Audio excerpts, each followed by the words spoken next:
I el jutge ha enviat a la presó un home per presumptament haver agredit sexualment una jove durant el Firó de Sóller.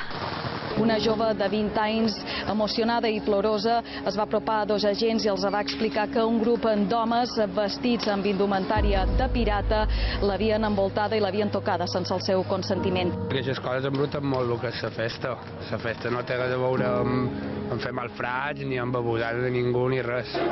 No sé fins a quin punt pot arribar a ser una agressió sexual. Això ara servirà perquè hi hagi cada any més denúncies de gent que s'atreviran a denunciar-ho també. És important que prenguen consciència de que les festes és un lloc allà on totes puguen disfrutar sense por.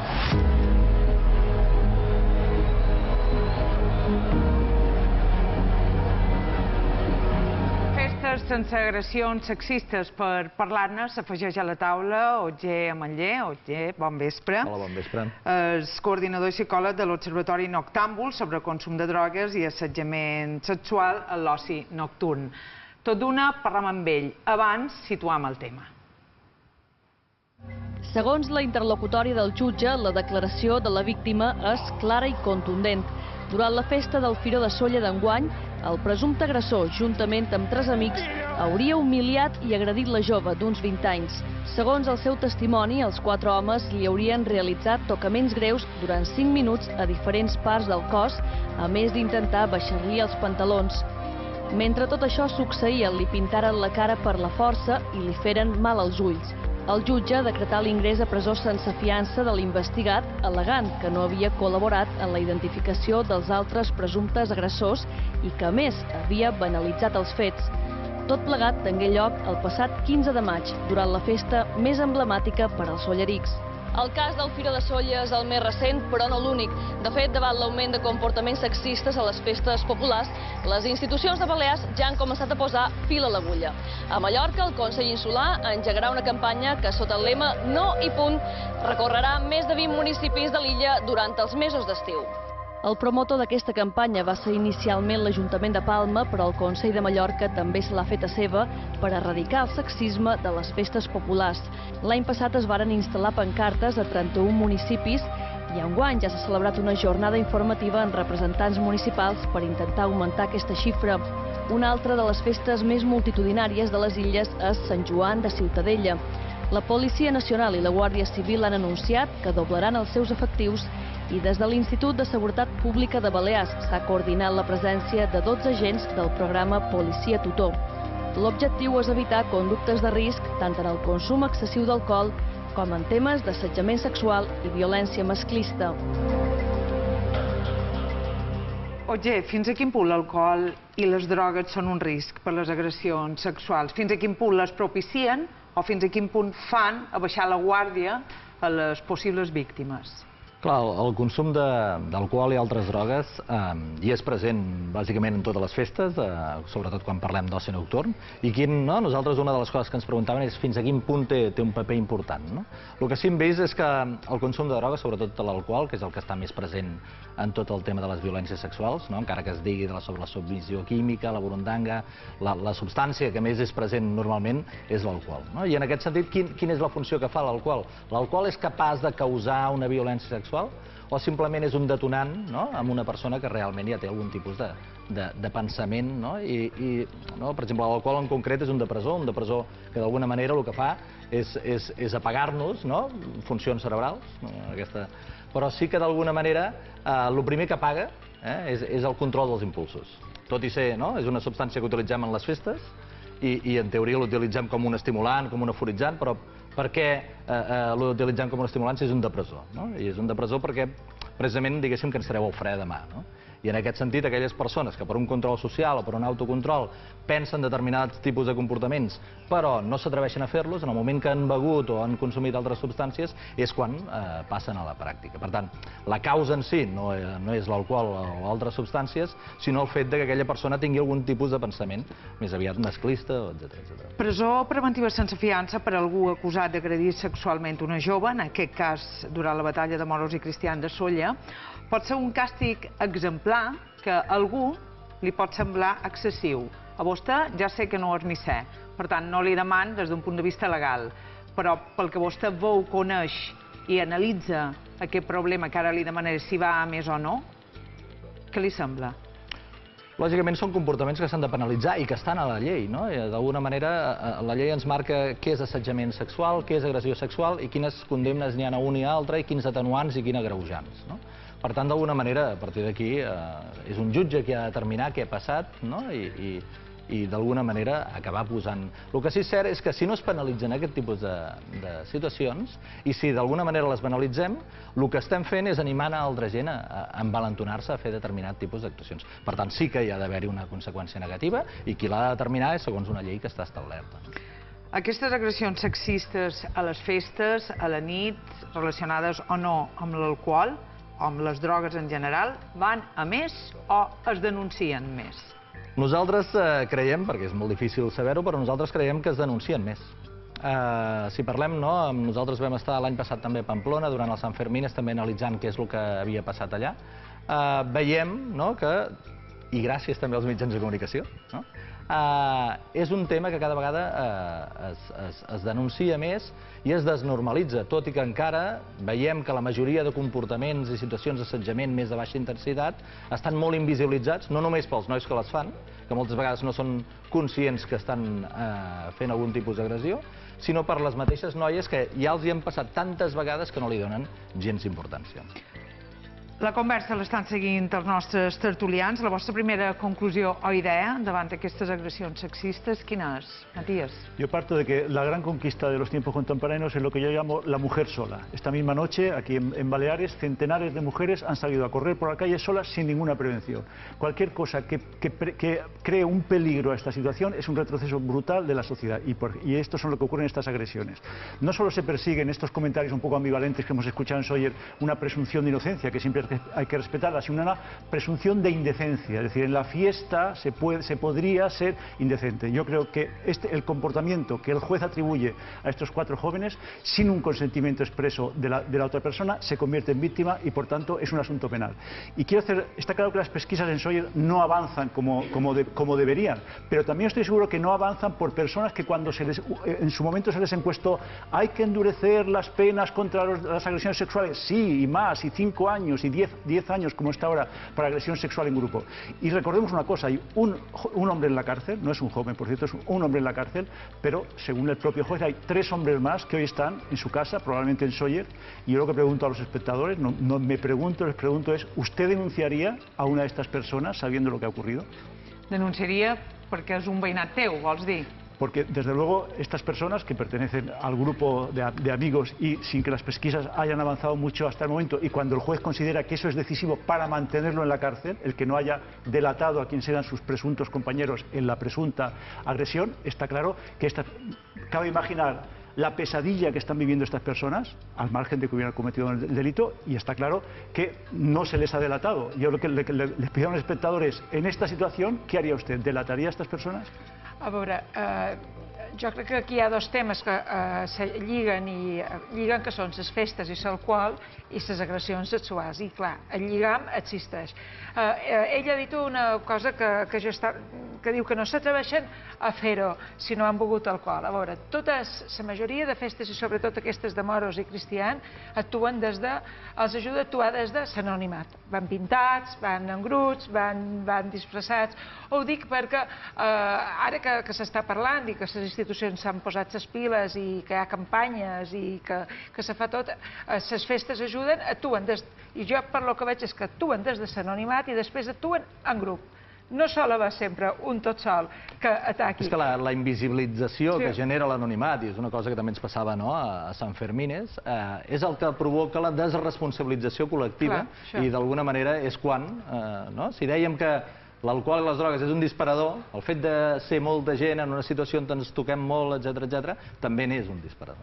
Ho deia també perquè, parlant de les festes de Sant Joan, que deien, l'altre dia m'explicava Pere Parelló que estan organitzant una mica tot el preparatiu de Sant Joan d'enguany, que el fet que hi hagi 12 policies tutors que van de Mallorca a Ciutadella i el fet que vegin els joves menors de 18 anys que hi ha el municipal del seu poble allà, ja els canvia l'actitud a l'hora d'actuar. Dani. La meva primera intervenció venia un poquet en aquest sentit, de per què sempre actuen de forma col·lectiva. per el tema aquest de la invisibilització, per què seria?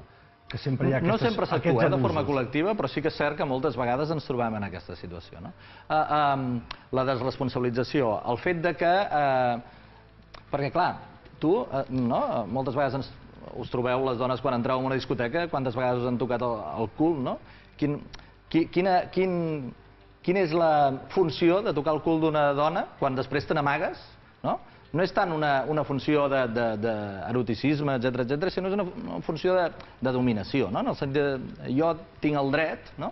I així també ens entrem en situacions a discoteques, perquè com són tractades les dones amb l'oci nocturn. Abans veiem bocinets d'algunes de les coses que ens has explicat a Sóller quan hi hem anat a demanar el per què o quina opinió tenien respecte a aquesta presumpta agressió que hi havia hagut durant les festes del Firó. Des de l'Ajuntament i les entitats que organitzen el Firó s'han estimat més no dir res davant les càmeres. Entre els sollerits han recollit opinions com aquestes.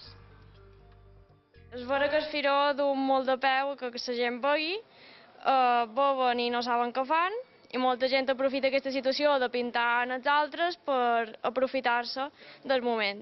És habitual, però no hauria de ser habitual, perquè no ho justifica. He estat a la banda dels homes i els homes van per estar les dones, així de clar. Aprofiten que van gats per aquestes coses. No sé fins a quin punt pot arribar a ser una agressió sexual, no sé.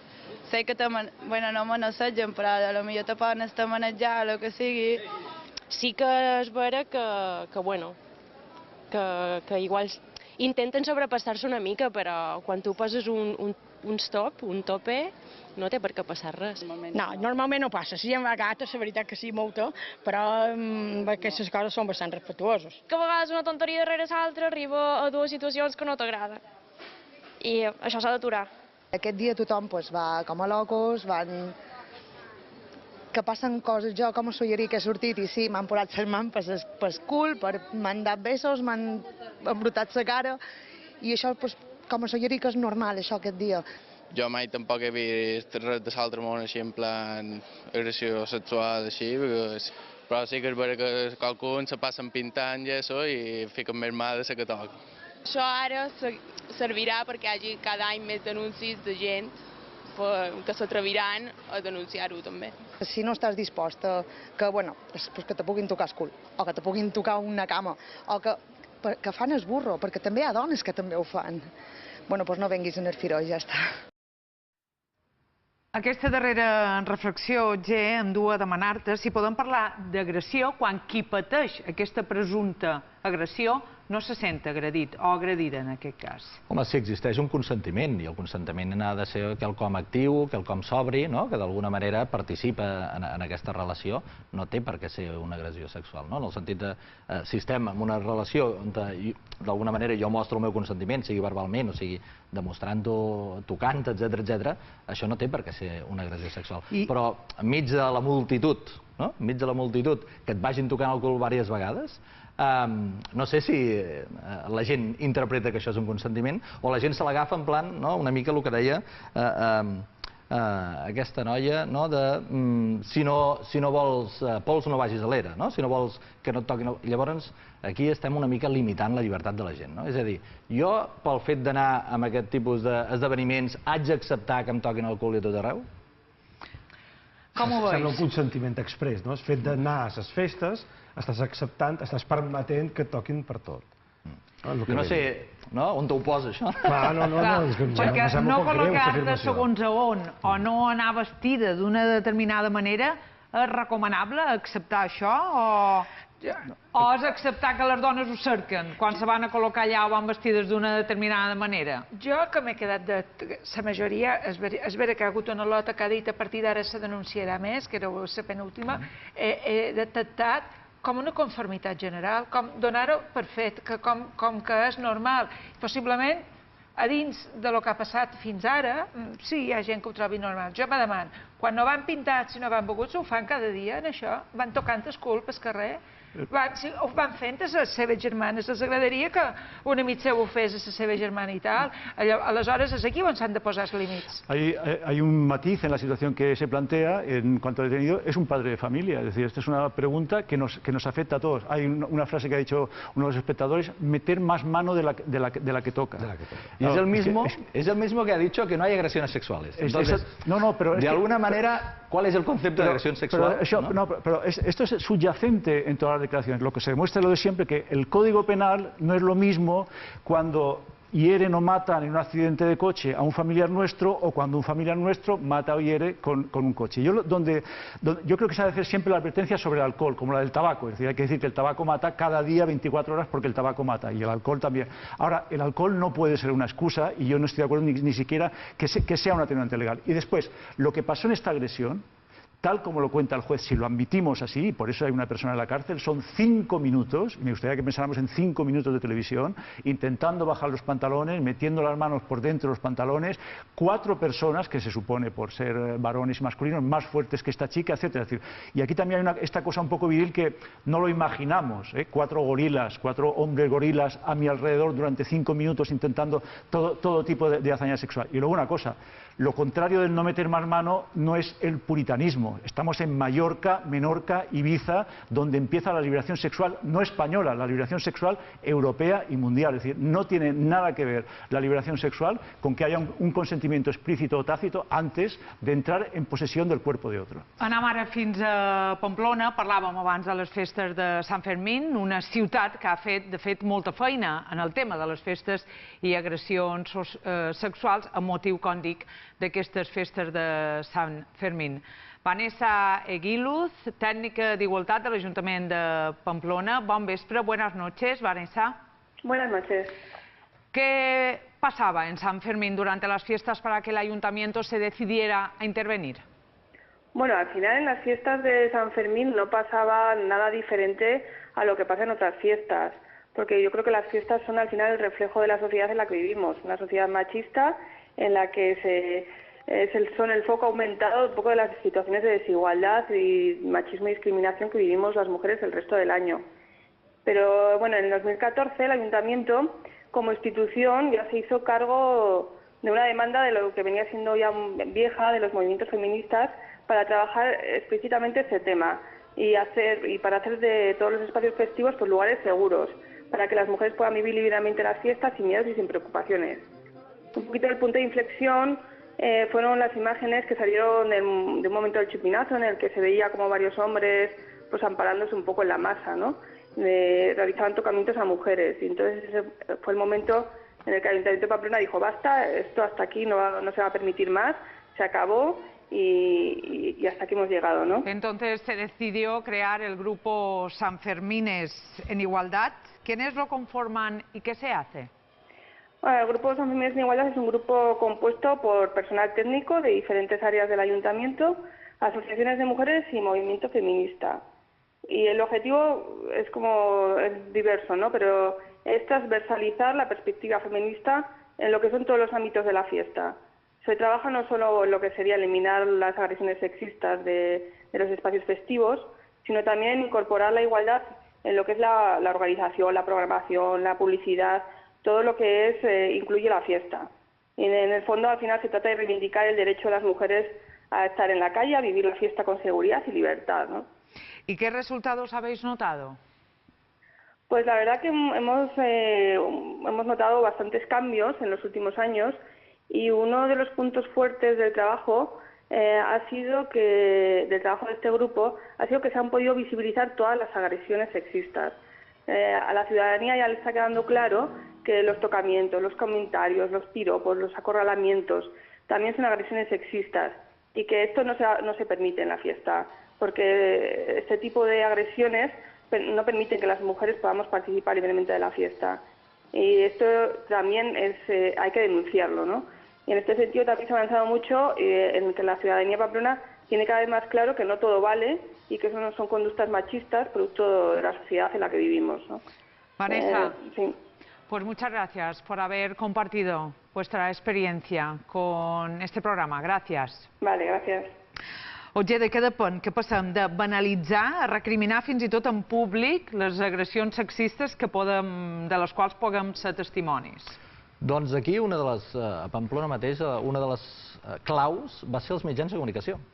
Els mitjans de comunicació, d'alguna manera, durant molts anys han transmès que les festes de Sant Fermí és todo se vale, no tot s'hi val, i llavors molta gent anava allà amb el pensament de que tot s'hi val, i una mica amb el comentari que feia abans aquella noia, si no hi vols, no hi vagis. Llavors, és a dir, no podem anar a les festes de Sant Fermines, no podem anar a Ciutadella, no podem anar a determinades situacions. I, per tant, d'alguna manera, aquesta penalització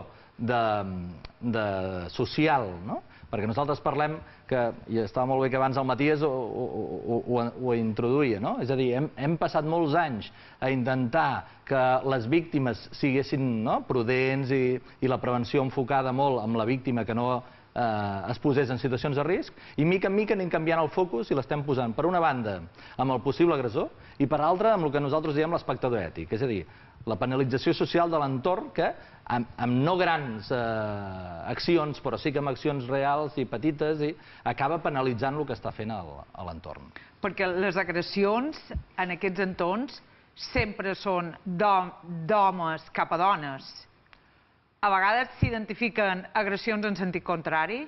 Sí, moltes menys, però, clar, si nosaltres agafem el 90 i pico % de les agressions de baixa intensitat són d'homes, si agafem, per exemple, les violacions, el 100% són homes, la gran majoria cap a dones i altres vegades cap a altres homes. Però el 100% de les violacions de violència sexual són d'homes cap a una dona i en pocs casos cap a l'home.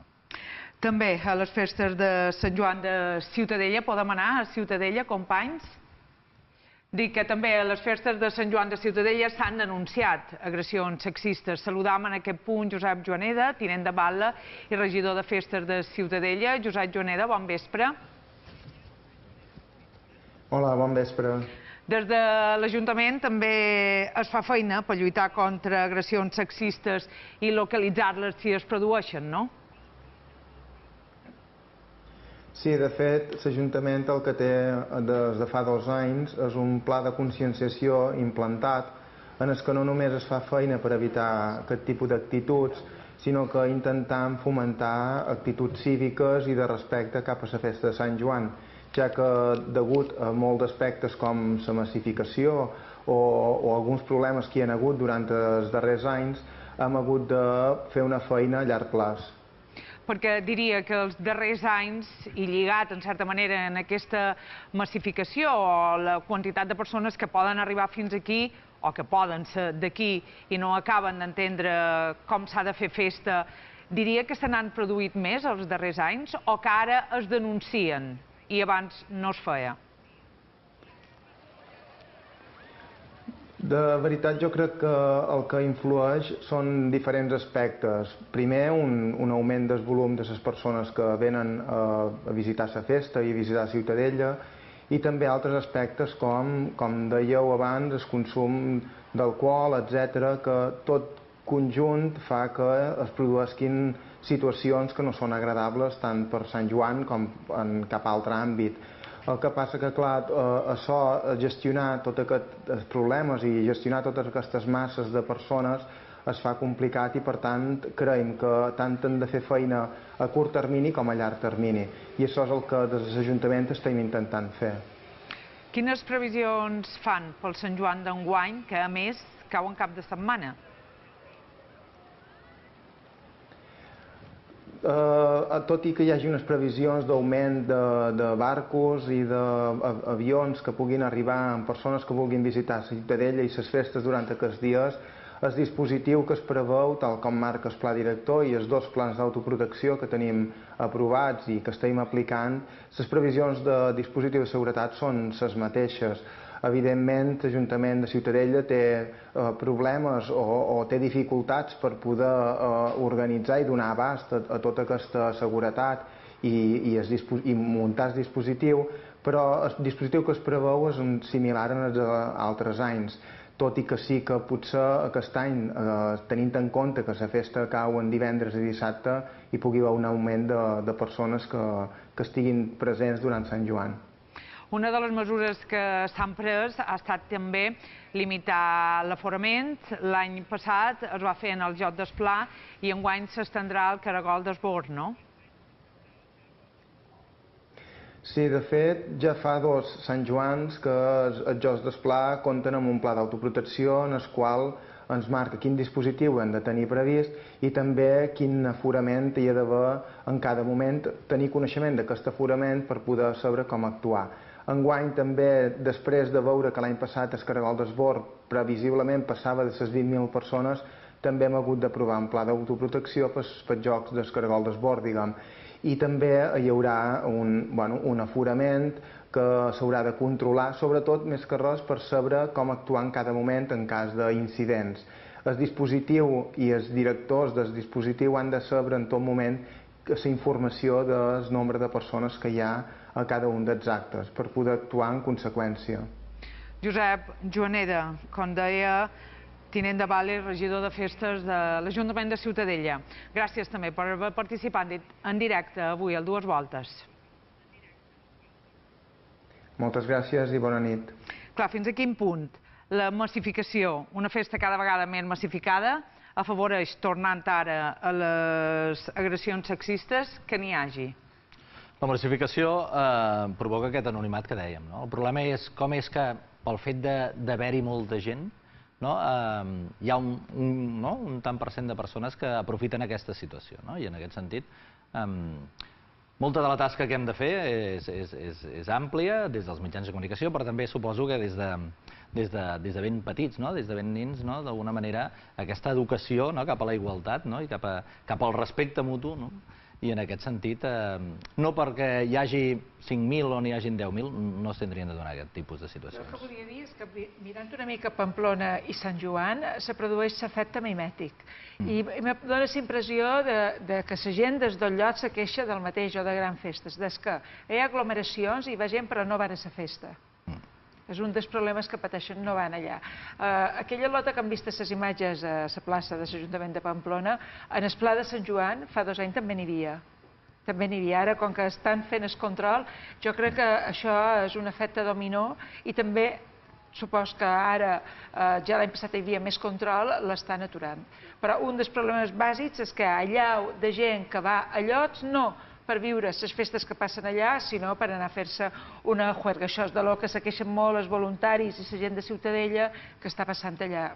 La masificación es un factor y de hecho hizo endurecer las penas del Código Penal que han pasado de 5 a 10 años si se efectuaba esta agresión sexual en grupo. Hay un caso recién juzgado ahora mismo en Mallorca, en la audiencia, en Campos, 3 jóvenes y saldado, por cierto, con una multa. Es decir, luego las condenas no son tan aparatosas como parece. Pero a mí me parece muy peligroso fijarse en la masificación y el alcohol, utilizarlo como excusa, como disculpa, como argumento. Eso insistir en eso sí, pero jamás utilizarlo como excusa.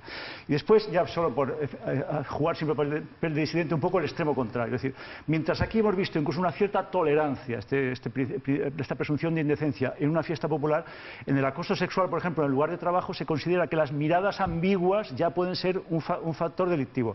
Y la persona que ha hablado desde Pamplona ya incluye en las agresiones brutales de este tipo que estamos viendo, o la de Sawyer, según la versión oficial de 5 minutos, los piropos.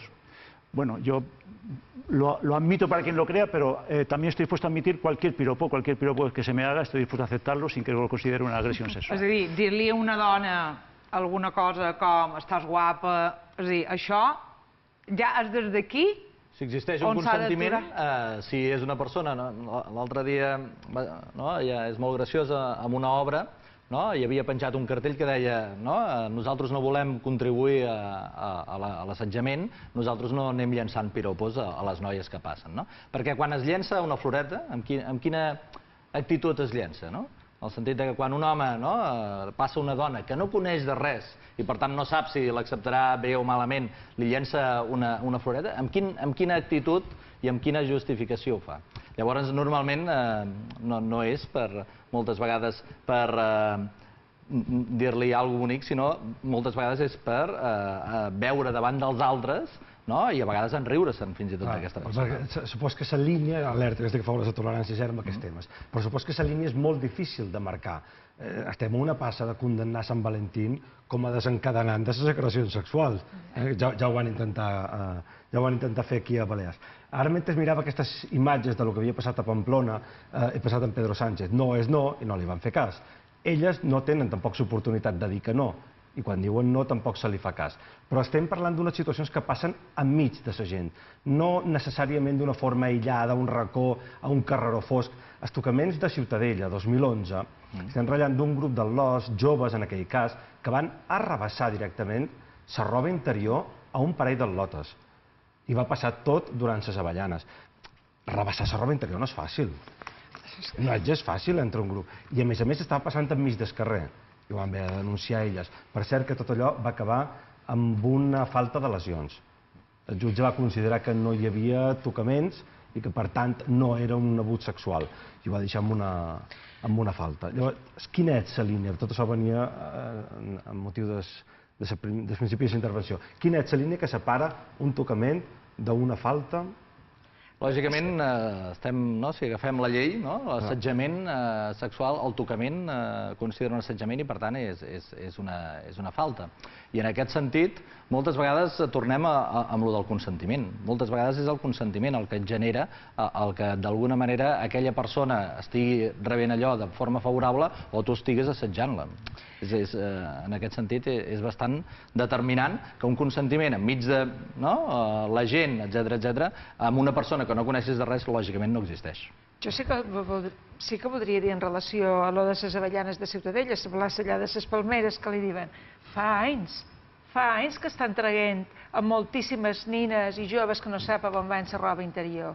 Fa 2 o 3 anys o 4 van deixar nua a una nina de 15 o 16 anys i els pares ho van denunciar. Jo crec que ara hi ha més consciència d'això i s'està vigilant més, perquè jo també crec, perquè funciona més l'informació, perquè ja se sap que allà passa allò i ja hi ha més prevenció, perquè s'està correguent boca a boca, però fa anys. Jo marcaria el que és normal i el que és correcte. En el sentit que una cosa sigui normal o sigui habitual no vol dir que sigui correcte. Abans fumàvem a tot arreu, als avions, etc., i no era una cosa correcta. Però no ho dic perquè jo trobi que sigui normal, ho dic perquè ara sí, i també ho deia l'altre dia un representant polític que participava en aquestes reunions, hi ha moltes agressions que no se denuncien. La gran majoria. La gran majoria. I aquestes eren una part i que ara s'han començat a denunciar. No és perquè jo trobi que s'hagi de fer perquè sigui normal. Vull que quedi clar. Basta imaginar la resistencia psicológica que tiene la presunta agredida, en este caso, también mallorquina, al ver el escándalo que causa su propia denuncia en el lugar donde ha sido agredida. Es decir, ya volvemos a hacer otra vez el tránsito de la víctima a culpable, que nos vamos a preguntar a ver si porque iba vestida con unos shorts en aquel día estaba ya yendo a provocar. Y yo creo que los límites, y sé que es una palabra no correcta, pero el límite es de la apropiación. Es decir, estos 4 jóvenes en aquel momento sí actuaron, como dice el juez, se apropiaron de la persona, ya no del cuerpo, que casi es muy importante, pero es secundario, de la persona. Es decir, somos tus dueños y podemos hacerte, incluso están las frases que pronunciaron, vamos a tocarte, me voy a apropiar, somos dueños de tu cuerpo. Eso es lo que la mujer en todo el mundo, y con gran importancia, y empezando muchas veces en Baleares, ha dicho que no, y eso es muy importante que no se tuerza. I d'alguna manera, moltes vegades el que fem és minimitzar, no? Ostres, només li va tocar el cul.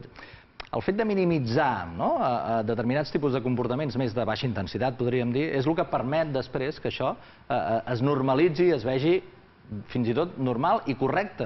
Quan molts nois, nosaltres ens hem trobat en situacions, treballem molt amb joves i quines són les dinàmiques que els joves surten de festa, molts joves esperen al final de la nit, quan les noies ja d'alguna manera han consumit molt i perden molta part de la seva consciència, per iniciar la seva flirteig amb una intencionalitat que ja no van en condicions. Per tant, quan es normalitzen determinats comportaments més de baixa intensitat, és el que provoca que això vagi pujant, que lògicament els que arriben a dalt de tot són molt pocs, però arriben pocs perquè hi ha un cúmul de gent, com una piràmide, que d'alguna manera si el de baix no existís, el de dalt tampoc existiria o existiria amb molta menys quantitat. I per tant, sí que, i ho vèiem amb l'opinió de la gent, ostres, no n'hi ha per tant. Clar, lògicament, si agafem un tocament, aquella persona no la posarem en cadena perpètua. Però, lògicament, normalitzar allò és el que en genera després les conseqüències. Però això, per exemple, a drogues tu diries que el cànnabis, que el porro du l'heroïna? No.